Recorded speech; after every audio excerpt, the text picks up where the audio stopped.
After a 33-year leave of absence from his alma mater, I am pleased to present to you Dr. William Gates.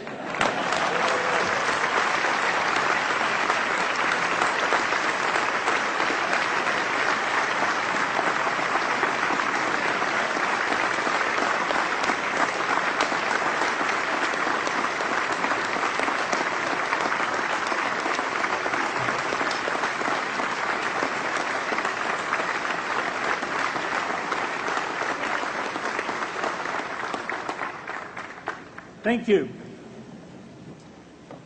President Bach, former President Rudenstein, incoming President Faust, members of the Harvard Corporation and the Board of Overseers, members of the faculty, parents, and especially the graduates.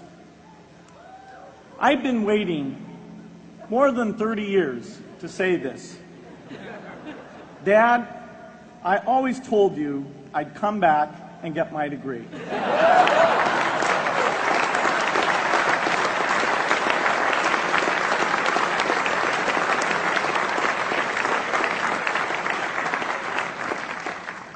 I want to thank Harvard for this honor. I'll be changing my job next year, and it will be nice to finally have a college degree on my resume. I applaud the graduates for taking a much more direct route to your degrees. For my part, I'm just happy that the Crimson called me Harvard's most successful dropout. I guess that makes me valedictorian of my own special class. I did the best of everyone who failed. But I also want to be recognized as the guy who got Steve Ballmer to drop out of business school.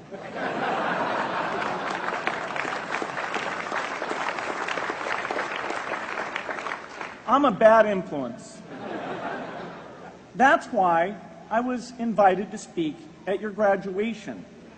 If I'd spoken at your orientation, fewer of you might be here today.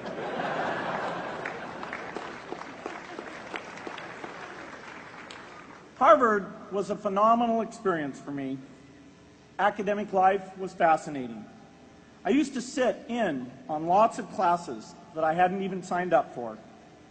And dorm life was terrific. I lived up at Radcliffe in Currier House. There were always a lot of people in my dorm room late at night discussing things because everyone knew that I didn't worry about getting up in the morning. That's how I came to be the leader of the antisocial group. We clung to each other as a way of validating our rejection of all those social people. Radcliffe was a great place to live.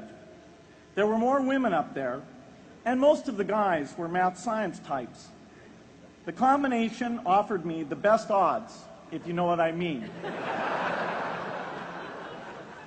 That's where I learned the sad lesson that improving your odds doesn't guarantee success. One of my biggest memories of Harvard came in January 1975 when I made a call from Currier House to a company in Albuquerque, New Mexico that had begun making the world's first personal computer. I offered to sell them software. I worried they would realize I was just a student in a dorm and hang up on me. Instead, they said, "We're not quite ready. Come see us in a month," which was a good thing because we hadn't written the software yet. From that moment, I worked day and night on the extra credit project that marked the end of my college education and the beginning of a remarkable journey with Microsoft. What I remember above all about Harvard was being in the midst of so much energy and intelligence. It could be exhilarating, intimidating, sometimes even discouraging, but always challenging. It was an amazing privilege, and though I left early, I was transformed by my years at Harvard, the friendships I made, and the ideas I worked on. But taking a serious look back, I do have one big regret. I left Harvard with no real awareness of the awful inequities in the world, the appalling disparities of health and wealth and opportunity that condemn millions of people to lives of despair. I learned a lot here at Harvard about new ideas in economics and politics. I got great exposure to the advances being made in the sciences. But humanity's greatest advances are not in its discoveries, but in how those discoveries are applied to reduce inequity.